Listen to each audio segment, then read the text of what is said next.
Good morning and welcome to Sports Shorts Daily. I'm Tommy Krysan over at Tremonti's Meat and Seafood. Got Ronnie Rams, the traveling man, stacking up those miles, flying in the air. Ronnie, you were in Arizona last night. Saints Cardinals. Your take on the game?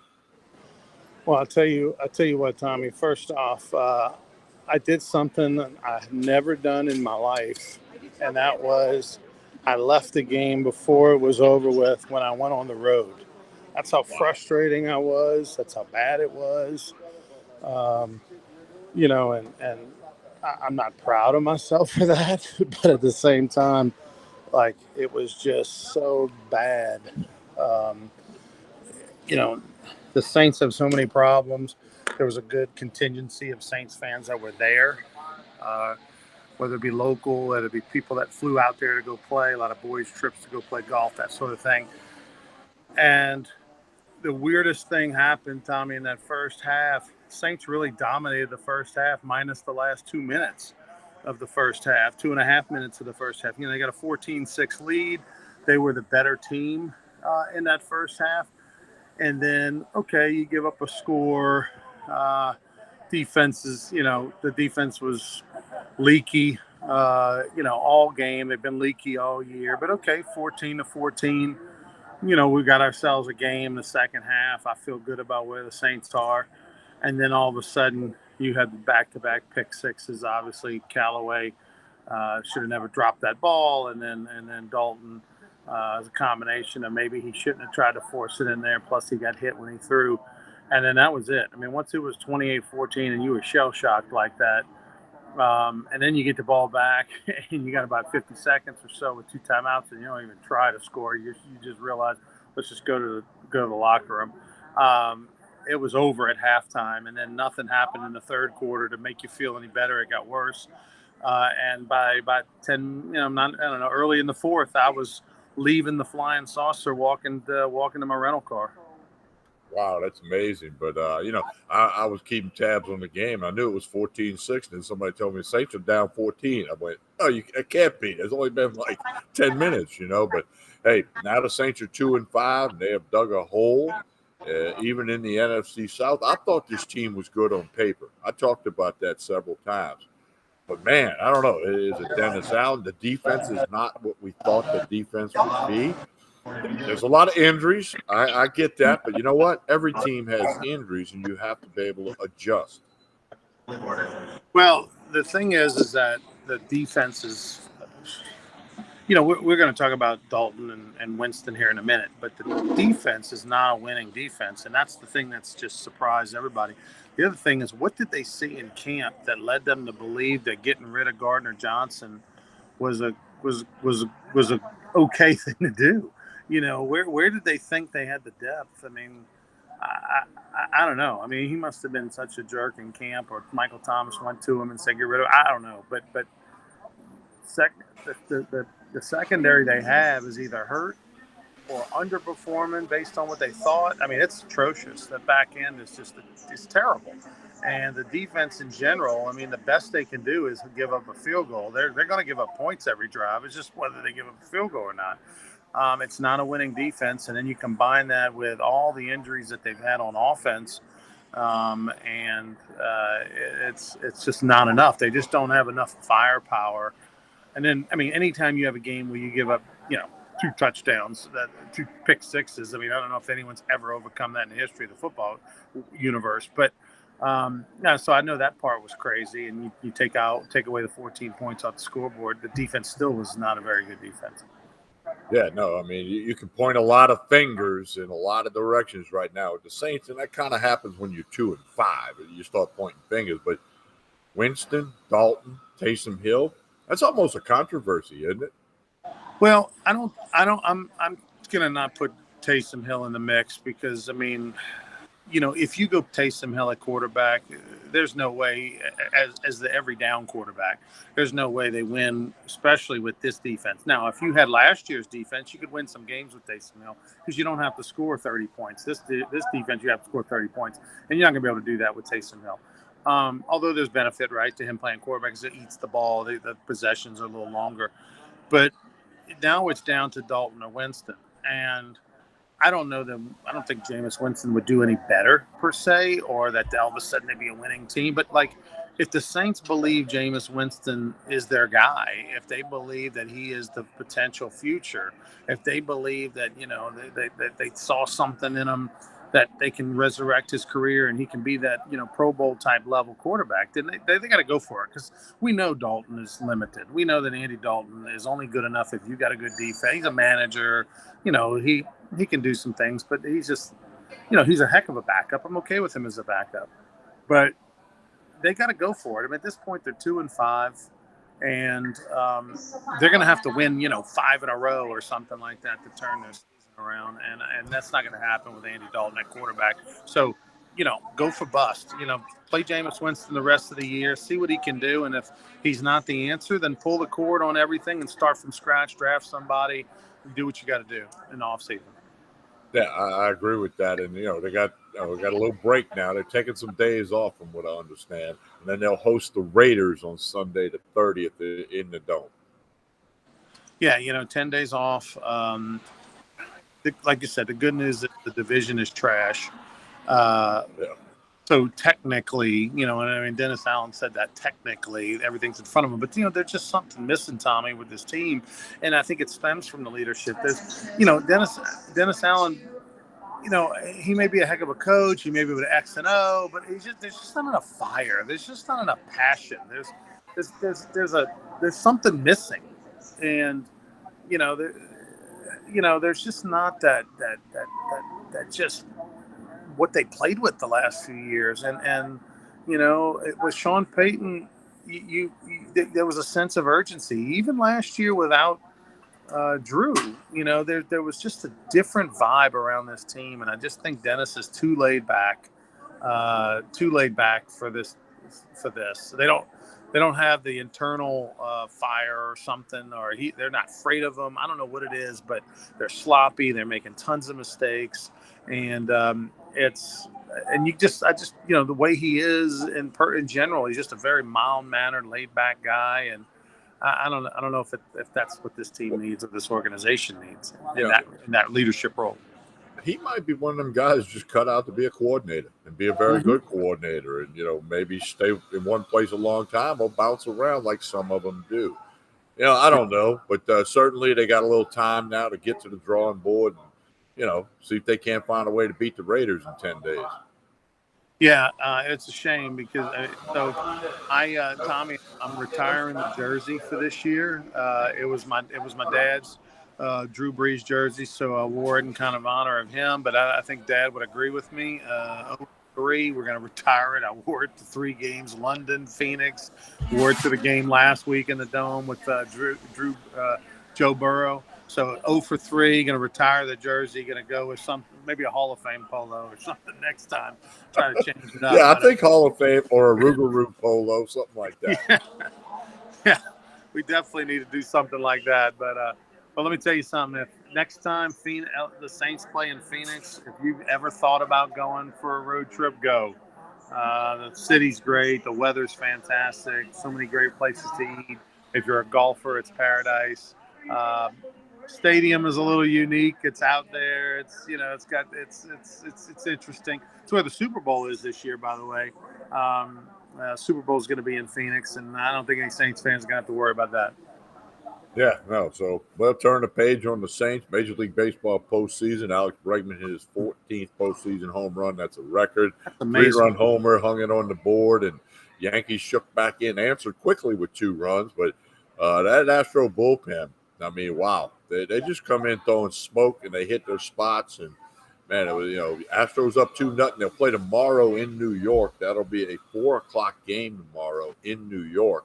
And then, of course, tonight you got Game 3 back in Philadelphia. Series tied 1-1.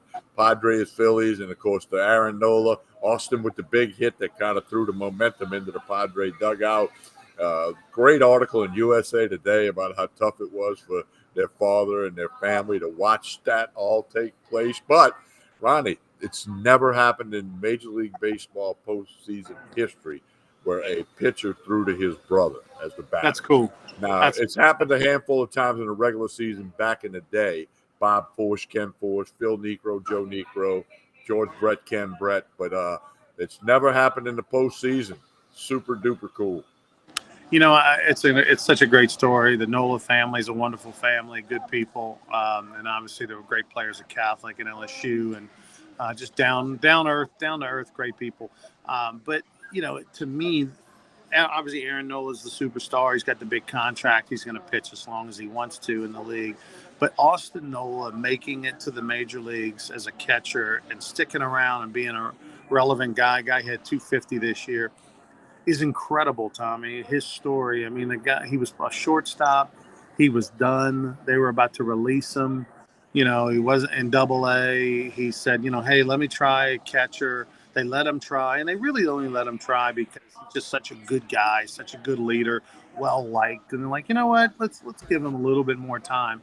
And I saw him in Pensacola maybe a month into the catching experiment, and he didn't look very good. I did a game. I think he had a pass ball or, didn't block. It was a guy learning how to play the position. And I didn't think they would give him enough time to be good, because at that point in your career, in your late 20s, and you're learning a new position, a franchise has got to be real patient with you, and they were. And that's a credit to the type of player he is and the type of person he is, that they gave him the time to be a good player, and then eventually ended up in San Diego. He was with I think the Mariners at the time when I saw him, or something or maybe Marlins. I can't remember. And but he's made himself into a starting catcher in the major leagues, and it's one of the most incredible stories if you really go back and look at how many years he spent in the minors at a different position, and then to learn it and make it to the big leagues. It just doesn't happen, Tommy. Very, very few people have ever done what Austin Nola has done. Yeah, no, it's a great story. I mean, it's worthy of a book or a movie or something, especially, we know the story and folks in Baton Rouge do, but it needs to get a little more attention. All right, we got a question here. I know you can't see it, but they want to know where you got that hat that you wear. And tell us the story. It's called Bad Birdie. Oh, there it is, right there. It's Bad Birdie. It's like it's just a brand, and then I got it at Quintero, the golf course that I played. Tommy, let me tell you something about Quintero Golf Course. It's about 50 minutes northwest of the airport, kind of past Peoria, middle of nowhere, outside of Phoenix.